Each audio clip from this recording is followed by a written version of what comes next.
latest developments in the major archdiocese of Ernakulam Angamally show that the crisis in the Syro-Malabar Church is far from reaching an amicable solution. As the news spread like wildfire that the Apostolic Administrator, Archbishop Taratha, is flying to Rome, possibly with new proposals for the resolution of the liturgical crisis and other controversies, the parish priests and official representatives of all the parishes signed fresh parish-wise petitions and have handed them over to the Administrator. All the petitions read thus: Dear Archbishop Andrews, we've heard that you will soon be traveling to Rome. We, the undersigned parish priest and parish representatives, hereby ask you to communicate to the Holy Father the ardent and firm desire of our parish community to continue to celebrate Mass facing the people in our parish. On behalf of our parish community, we urge you in your capacity as Apostolic Administrator to do everything possible to ensure that the Mass facing the people becomes the liturgical variant in the Archdiocese of Ernakulam Angamally. The lay leaders from all 16 forains or regions met Archbishop Taratha as 16 separate delegations in the Archbishop House on the 19th and 20th of this month. The liturgical controversy is simply around the introduction of a rubric during the Eucharistic celebration. It requires the celebrating priest to turn against the people during the central institutional narrative. Ever since the Second Vatican Council, the priests in the Archdiocese of Ernakulam Angamally have been celebrating Holy Mass facing the congregation.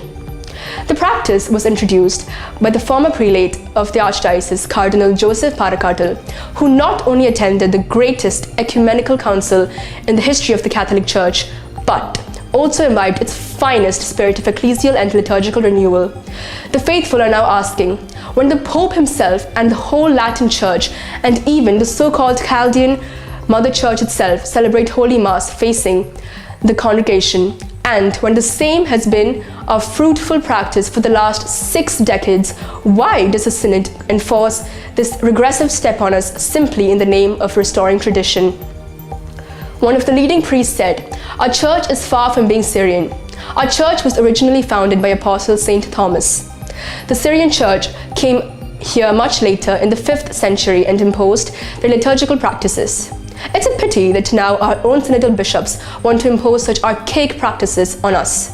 If other dioceses wish to adopt Holy Mass facing the altar, let them do it, but don't impose it on us." Another priest said, "This liturgical crisis will not be solved unless and until the present practice in the Archdiocese of celebrating Holy Mass facing the people is officially recognized as a liturgical variant. The greatest advantage of this recognition is that it becomes official.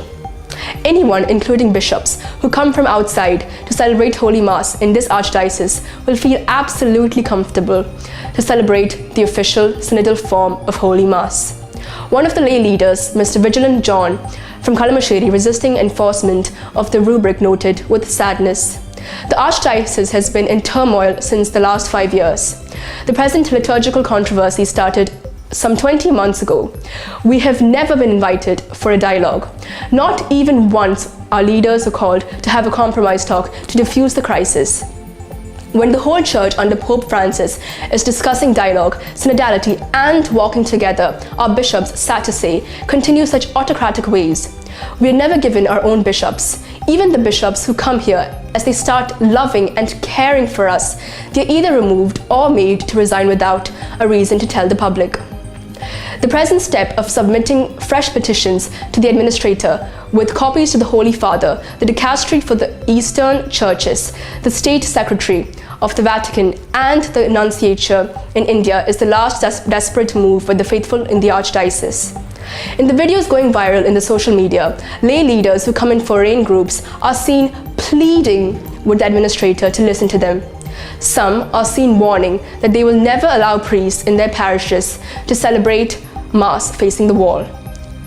Most faithful are still hoping against hope that the Administrator will take effective steps to resolve this crisis, which has been stretched all too far, by recommending to Rome to accept Holy Mass facing the congregation as a liturgical variant.